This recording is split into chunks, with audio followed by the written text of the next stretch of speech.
Welcome everyone to this presentation on New Horizons in Genomic Pathology. I'm Dr. Glenn Francis and I'm a general pathologist originally, but now I do mostly molecular pathology. I'd like to thank Thermo Fisher for the opportunity to present at this talk. I do have some declarations. As you can see here, I am involved in a number of committees associated with the Royal College of Pathologists of Australasia and also have some advisory board functions. It should be noted that anything presented in this presentation is purely applicable for my presentation basically, and there are a number of disclaimers as you can see on this slide.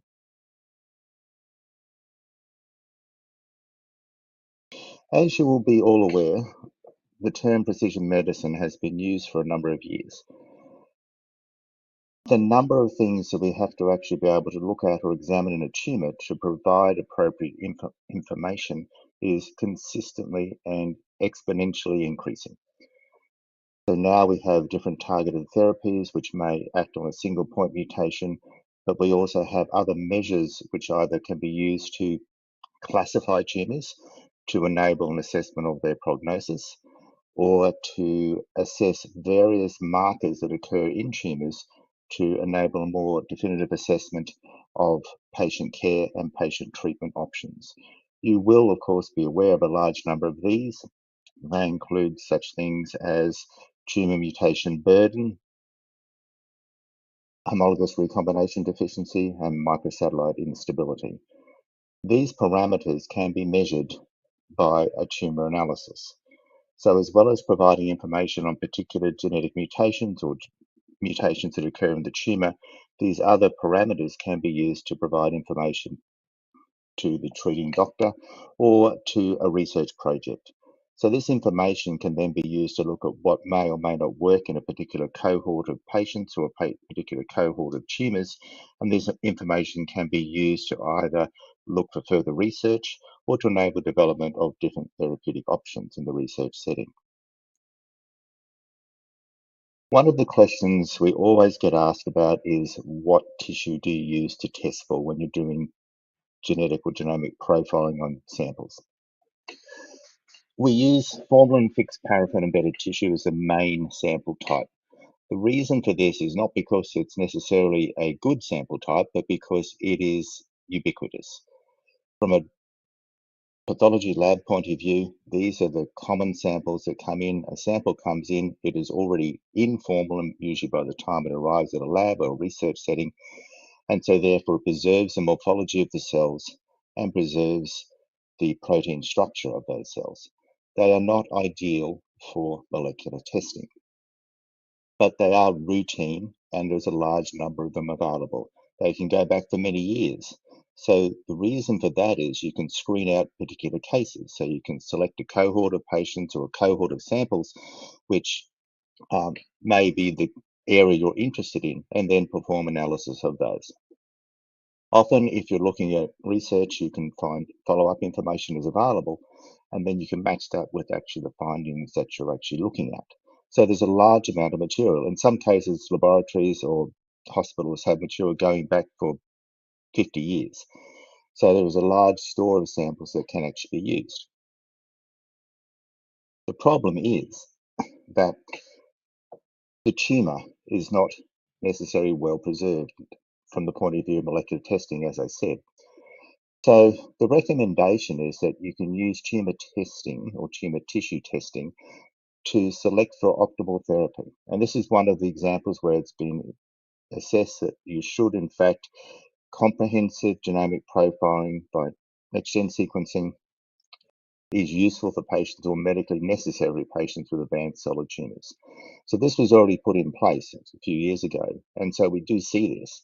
And as I said, the main sample type that we actually get for these, because they have come through the routine processing, is that they're formalin-fixed and paraffin-embedded tumour samples.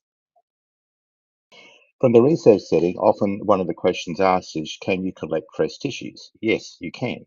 You can collect fresh tissue from tumour types to actually profile those. That makes it easier, and particularly for whole genome sequencing, that actually makes it better because you don't have the artifacts you see in formalin-fixed tissue. However, that process is not part of the routine care of that sample. So it requires usually additional resources and a high degree of logistics to ensure that those samples are actually can be collected, transported, and arrive as fresh samples. So there are complexities associated with that. As I said, FFPE tissue is not ideal. Bases are damaged because the formalin actually cross-links all the molecules in the sample to actually hold everything in place, and errors occur during that. Also, during the PCR, if you're using a PCR step in your sequencing, errors can occur from that. And this you can see. So basically, it's important to be aware of these things. It doesn't mean you can't use it, but it's just something to be aware of. So the other question which always gets asked about is things like RNA or DNA in formalin fixed tissues. And is there an age cutoff for these samples? So as I said, some hospitals or laboratories can actually have samples going back a large number of years. So one of the issues is not the age per se of the sample, as in it's not exactly whether it's 5 years old or 10 years old. The issue is what happened to it either at the beginning or during the last time frame. So currently, laboratories and research institutes often have quite defined criteria now for processing of samples, how long they get fixed in formalin, how long they're processed for in the laboratory to make them into paraffin blocks, and those types of things. Previously, none of that was recorded, and there was far more variability in what happened to those samples. So that then introduces a level of complexity into that sample type. So remember that these are not documented for any individual sample that you're looking at. So there is no mechanism to actually look at those. So that's one of the things to be aware of. But as I said, it's not the age per se of the sample. It's basically what has happened to it. If your blocks were stored in an air-conditioned building for the last 10 years, that's good.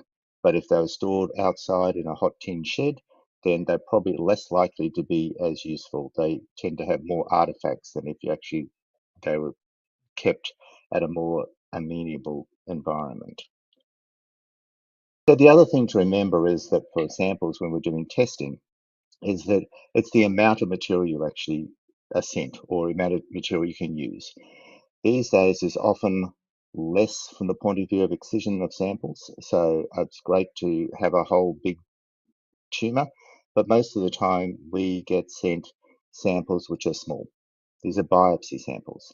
So often that is done by the radiologist, and you get one biopsy or a couple of cores of tissue sent for molecular testing, and your system has to be able to actually look at those and be able to optimize testing on those samples.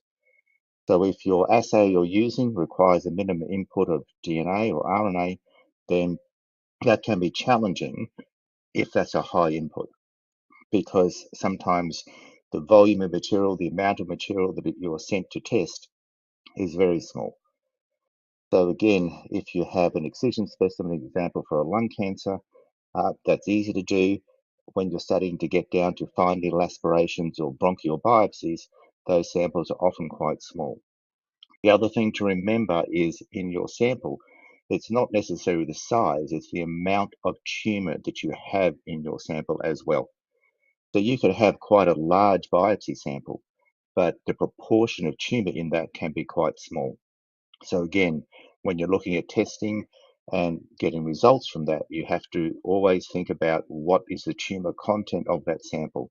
And again, your system, your testing that you're performing has to actually be able to accommodate that to enable accurate results. These are just examples that obviously the amount of material or the amount of nucleic acid you can get from different biopsy types, those are reasonably large amounts. They're quite good for routine testing. Generally, for next-gen sequencing, most people say 5 micrograms, but that can vary depending on your assay. And again, that's something either if you're in a laboratory that you have to actually determine for yourself and for the assay that you're doing, because that will vary depending on your assay type. So assay types will vary. It depends on whether they're amplicon-based or capture-based methods, and they require different amounts of input material, and the laboratory needs to determine that. Same with extraction of your samples. As I said, trying to get this information into healthcare is challenging. One of the issues which is always talked about is turnaround time. So how long does it take to actually get a result out that has to be useful for patient? There are clinical guidelines about what things to test for in particular samples. As I've gone through, sample collection is important, as well as the sample preparation. When it comes into your lab, you have to actually know what to do with it, and that can be extraction and what type of extraction. And then after that's all performed, you have to look at the data to determine what test you're actually looking at as well. And then if you're providing information, it comes down to things like trials and costs of drugs for patient care if you're trying to implement that into patient care. The other thing, as I said, to remember is your tumor content. So you need something, if you're testing tumors, which can be quite sensitive. So this is because, as I said, whilst you might have something with 95% tumor, for example, malignant melanomas often have quite a high tumor content. That may not be the case if you're looking at something like a breast cancer. So breast cancer often will have small numbers of cells with quite a large amount of intervening stroma, which constitutes normal cells. So those are things to be aware of. So you need to be able to get a sensitive assay. You need also, as I said, to be able to use one which may only have a relatively small amount of tumor content. The other thing which people tend to forget is that whilst we usually get sections of on slides from formal and fixed tissue blocks, you can use other biopsies. So you can use, other biopsies or other material. You can actually use fine needle aspirates. You can use slides. So something to remember is that if you're looking for testing of samples, whilst ideally you may require sections cut from a block, slides can be used, and those include stained slides as well, depending on your assay. Again, the laboratory has to check and determine that those results are actually correct and they can actually get a result from those samples. But that can be quite useful if you're doing a project where you have limited material or limited samples and you need to use as many different types as you can. These are just examples. So this is just a straightforward lung resection. This one actually has as a non-small cell lung cancer, and you can see the tumor has been outlined in the green, as you can see here. Sorry, outlined in green, and you can see there's actually a number of round holes in that tumor. So this sample was actually used for construction of a tissue microarray, which is what those holes are. They were punched out of the tumor block. On the other hand, this is also a biopsy sample. This is a BRAF E600K in a metastatic malignant melanoma. This is from a cell block. So this was basically from a fine needle aspiration, which was spun down, then made into a cell block. And you can see that outlined in the top side in little green circles, there's a tiny amount of tumor. And yes, you can get results from small amounts of material. Another biopsy, this is just an RNA fusion. So again, a biopsy, one fairly high tumor content. So assays can pick up RNA fusions. This is an alpha fusion. The other thing which comes up is in relation to diagnostic or research settings is what's validation and verification. So they're not interchangeable. Validation is what is required for a diagnostic laboratory to show that an in-house method is fit for purpose.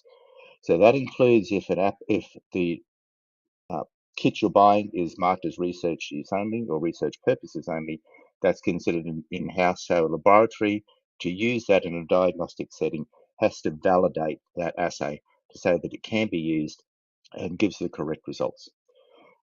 Verification is usually where there's an IVD class product, which basically you're just demonstrating that in your laboratory you can actually get the correct result. So there is less requirement to perform testing and validation of that kit. So as I said, this is important. So you have to cover off all of these things if you're doing validation. So if you're in a diagnostic lab, and I'm a diagnostic pathologist, then you have to actually cover off those things which I've mentioned. Your assay has to be able to look at different sample types. You can use reference material to check it. You have to have criteria about when you accept a sample or you don't accept a sample for testing. You have to have all of those things defined, and you have to determine if that method you're using is suitable. and then basically that gets signed off by the head of department. So these are things to consider when you're implementing sequencing or next-gen sequencing into a laboratory.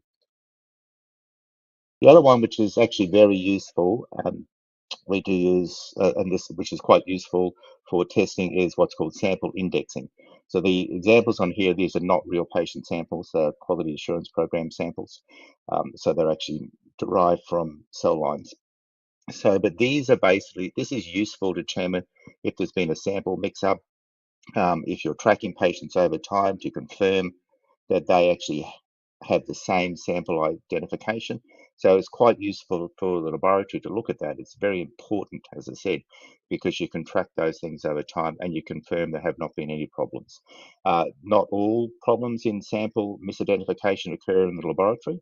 We have seen cases where ones have been sent in where they have been collected from or labeled incorrectly, and the laboratory can actually identify those by using this type of process. So it actually is something to think about.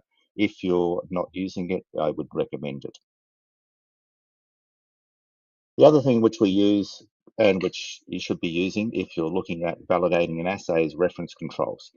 These are commercial controls. They're actually defined variants, basically, what you're supposed to get, what you're looking for. You can run these controls through and you determine whether your assay is actually identifying what it's supposed to pick up.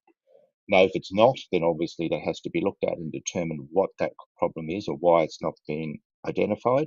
If you're supposed to have a variant there that is not being identified. But on the other hand, they're very useful. And again, you can use your own samples as well, where they've been tested by an outside laboratory or a different laboratory if you're wishing to do that and check that you're actually getting the correct results. But with reference controls, it is quite useful, and a lot of them will have a large number of variants. So therefore, you're covering off multiple different genes, multiple different variant types as well, which is something important to think about. As I mentioned before, there's a large number of therapeutic options, and one of the things which you'll be aware of is immune checkpoint inhibitors, which are often used for tumor types. So this obviously relies on interaction between the immune system and the tumor, and this system or this pathway is quite complex. So there are different ways you can look at this to try and define whether there is an increased likelihood of a response to this type of therapy, and that again is a research or a diagnostic setting. You're not expected to read this slide for the fine points in the table, but this is basically tumor mutation load or tumor mutation burden. And there certainly have been studies done across different types of tests to harmonize these, basically look and see if they give similar results. The short answer is yes, they do. So they actually are quite useful. This is a correlation between different panels and shows that generally these assays all perform fairly well. You may have slight differences in your cutoff that you use between what's calling high or low. However, should also be remembered that tumor mutation load is a continuous variable, so that the higher the score, the higher the likelihood of having a neoantigen that your immune system may recognize, and therefore the more likely it is you could respond. However, if you have a low score, it does not exclude a response because based purely on probability, you may still have a neoantigen present. So the increased score is associated with increased likelihood of response, but a low score does not exclude a response, and that's just something to be aware of. So whilst we tend to have hard cutoffs, TMB greater than 10, depending on the tumor type, then it's just something to be aware of that in reality it probably is a continuous variable. This was a paper which was done looking at a 500 gene panel, and they looked at a whole bunch of different things. As I said, they looked at cell lines, different cancer types, clinical samples, and ran this panel basically looking for how it goes compared to what should be there.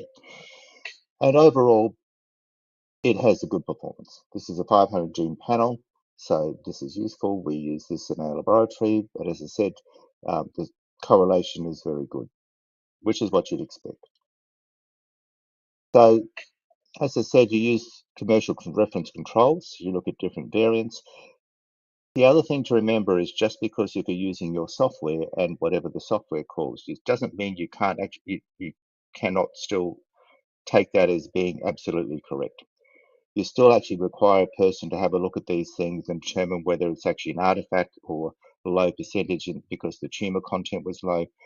Or you need a person to actually look at these and determine how useful that is and if those results should be reported. Part of this panel includes such things as homologous recombination deficiency, and again, the data for that, where it's been looked at across multiple different tumor samples and again, different panel types, shows the concordance between those is actually very high.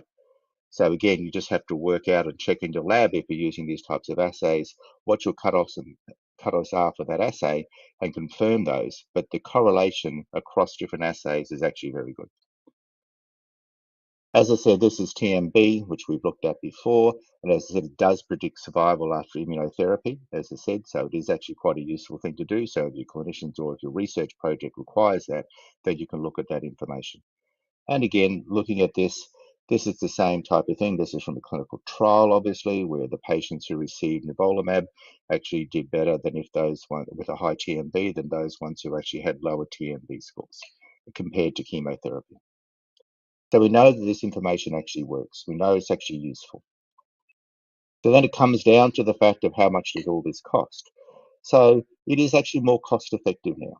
So basically, previously we used to do single gene assays. So for example, in lung cancer, which is probably the poster child for this, you started off with EGFR testing, and then now we have KRAS testing, and then we have REC testing, and we have MET testing, and there's a whole bunch now. So now it is far more cost effective to actually do an NGS type panel rather than sequential single analyte analysis because they actually cost more.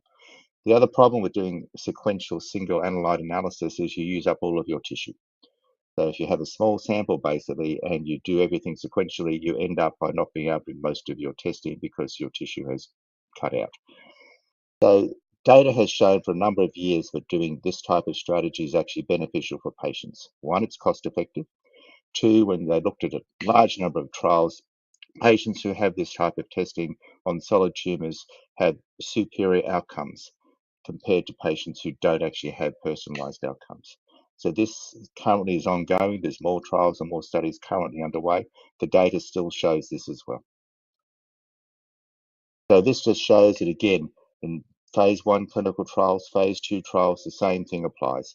So basically, you have a better treatment outcome, better response, and also less adverse reactions because you'll actually be able to actually optimize your patients for treatment for early on as compared to giving them treatment which may or may not work in that scenario and increasing their risk of adverse events. So overall, comprehensive genomic profiling of tumours is feasible and can be implemented into a laboratory with a number of considerations for validation of an assay if you're using it from a clinical perspective. From a research perspective, you can use small materials, small biopsy samples to obtain that information. And this enables more information to be able to move forward into your research project and develop assays and therapeutic options which may benefit patients. Thank you for your time.